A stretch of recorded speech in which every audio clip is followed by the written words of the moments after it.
मुझे सुभाष नेता के नाम से लोग जानते हैं। सन 2000 में मैं सभासद का चुनाव लड़ा था। कोपागंज जगह सबसे मजबूत आदमी से मैं चुनाव लड़ा था।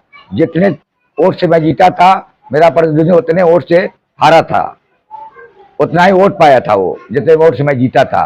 और कोपागंज जगह सबसे मजबूत आदमी से मैं चुनाव लड़ा था। उसके बाद से लगातार मैं चेयरमैन साहब को जो है अपने साथ लेकर के उनको मोहल्ले मोहल्ले ले गया, उनको राजनीति में उतारा।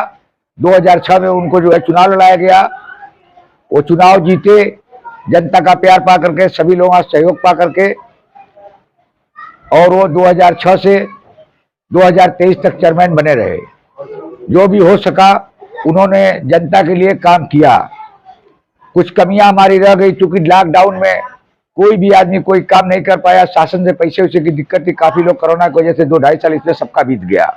न किसी के बच्चे पढ़ पाए, न किसी का धंधा चला, इसलिए पैसा के अभाव में कुछ काम रुक गया। कुछ नया ग्राम सभा हमारे क्षेत्र में आई है कुछ दिनों से, हमको समय नहीं मिल पाया कि हम ग्राम सभाओं में कुछ काम कर सकें। पुराने कोपा में समय मिला था, उसको पूरा हम लोग सही कर दिए थे। उसके बाद हम लोग कुछ समय मिला, हजारों लाइट हम लोगों ने ग्राम सभाओं के अंदर लगवा दिया। ये हम लोगों के अंडर में था काम, ये हम लोगों ने करा दिया। कोपागंज में हजारों समरसेबुल लगवा करके हम लोगों ने एक समरसेबुल से 20-25 लोगों को पानी देने का काम करते हैं, इसलिए पूरे कोपा के लोगों को पानी आराम से मिलता है।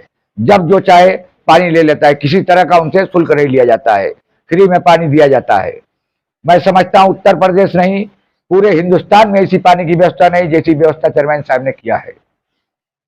उसके बाद चेयरमैन साहब ने पहले ट्रांसफार्मर का चंदा होता था, आपस में झगड़ा भी हो जाती थी, आप 50 रुपया दिए, हम 100 रुपया दिए। चेयरमैन साहब ने कहा कि सारा खर्च मैं दूंगा।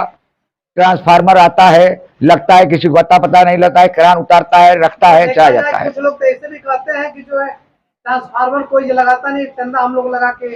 एकदम वो फराड बात है, बेबुनियाद बात है, चंदा लगाते हैं, एकदम बेबुनियाद और फराड। वो झूठे लोग हैं, मक्कार लोग हैं। जो लोग फर्जी राजपाट चलाए हैं टाउन एरिया में, एक एक कुत्ता 8 दिन मरा रहता, रोड पर कोई फेंकने वाला नहीं रहता था। आज कस्बे की सफाई वो है कि साइकिल की रिंग कभी पानी में नहीं जाती है, नहीं तो साइकिल लोग उठा के जाते थे, नाली में चली जाती थी रिंग, मुरझा के खराब हो जाती थी। देखा जाए, आप क्यों नहीं जो है चुनाव लड़े? हम चुनाव इसलिए नहीं लड़े कि मेरे लड़के की सीट जो है, साकिब मेरा लड़का ही लगता है, उसकी सीट महिला हो गई, इसलिए मैंने उसको अपनी सीट पर ले आके हमने इस सीट छोड़ दिया। क्योंकि लड़का मेरा ही है, मैं सभासद रहूं ना रहूं, मैं सभासद के रूप में देखा जाता हूं। चेयरमैन साहब मुझको बेहद प्यार करते हैं, मोहब्बत करते हैं, मैं भी उनसे बहुत मोहब्बत करता हूं और प्यार करता हूं। मगर नगर के लोगों का कुछ कहना है कि कुछ काम 5 साल पहले कुछ काम नहीं हुआ, उस संबंध में आप क्या करें?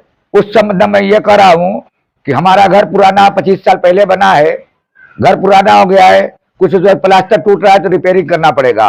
सारा काम इस मोहल्ले में हुआ। जब से मैं यहाँ के रह रहा हूँ 2021 से, यहाँ सब मिट्टी का रास्ता था, मुंशी सराउल्ला की बाग से कोई इधर आता नहीं था। सारे इंटरलॉकिंग, नाली, खड़ंजा सारा मैंने बिछवाया 23 साल के अंदर। पूरे मोहल्ले से पूछ लीजिए, ईमानदारी से, अगर कोई मुसलमान हो तो, हिंदू हो तो, सबसे पूछ लीजिए। ये सब बीच में नाली कच्ची बची थी, किसी की बहन बेटी नहीं आती जाती थी, किसी से भी आप पूछ सकते ईमानदारी से। मैंने सारा काम इधर का किया है, एक एक ईंटा मैंने रखवाया है। जी कार्यकाल में इलाज विकास किया जी, तो विरोध क्यों? विरोध है उनको, सिर्फ उनको विरोध करना ही है फर्जी तरीके से। अंड बंडो बात करते हैं फालतू की, जेन्युइन बात नहीं करते हैं। अभी लोग कह रहे हैं कि बदलाव होगा, क्या आपको लगता है? बदलाव का तो कोई सवाल नहीं, जितने वोट से हम लोग चुनाव जीतेगा उतना वोट नहीं पाएंगे। भगवान चाहेंगे तो, जनता का आशीर्वाद रहा तो। हम जो है, हमारी ताकत नहीं है, जनता की ताकत है। हमारे बाप दादा। इस बार नया क्या होगा?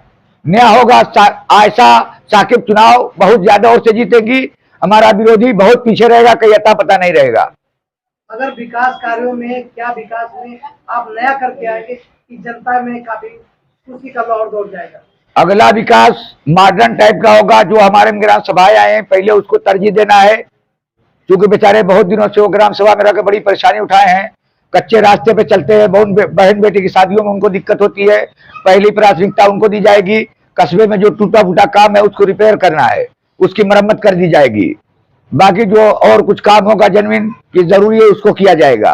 बाकी ग्राम सभाओं का वो तरजीह देना है। क्योंकि लोग काफी परेशान है पानी को लेकर के, रास्ते को लेकर के। बहन बेटियों की बरसात में शादी होती है देहात में, बहुत लोग परेशान हो जाते हैं, रास्ता चलना मुश्किल हो जाता है। बहन बेटी ही है, वो बेचारे 50-50 रुपये चंदा देते थे, वो सब बंद करा करके हम लोगों ने ट्रांसफार्मर फ्री कर दिया। दूसरी बात यह है कि मुलायम सिंह की सरकार में 72 रुपया फ्लैट रेट पे बिजली मिलती थी। उसके बाद सरकार बदल गई, माननीय आदरणीय योगी जी मुख्यमंत्री बने, उनको भी बुनकरों की बड़ी फिक्र है, लेकिन अभी फ्लैट रेट फिक्स वो नहीं कर पाए हैं। उनसे बातचीत हो रही, लेटर लिखा गया है। उम्मीद हम भगवान से करते हैं, योगी जी से अपील भी करते हैं कि बुनकरों का ध्यान दे करके ही कोई काम करे। बुनकर भूखा मर जाएगा, इतनी बुनकरों के पास आमदनी नहीं है कि 200-400 रुपया वो महीना दे पाएगा। पूरी उम्मीद हमको मुख्यमंत्री जी से है कि वो कुछ ऐसा ही करेंगे जिससे बुनकर भी खुश हो जाएंगे। जनता से क्या कहना चाह रहे हैं?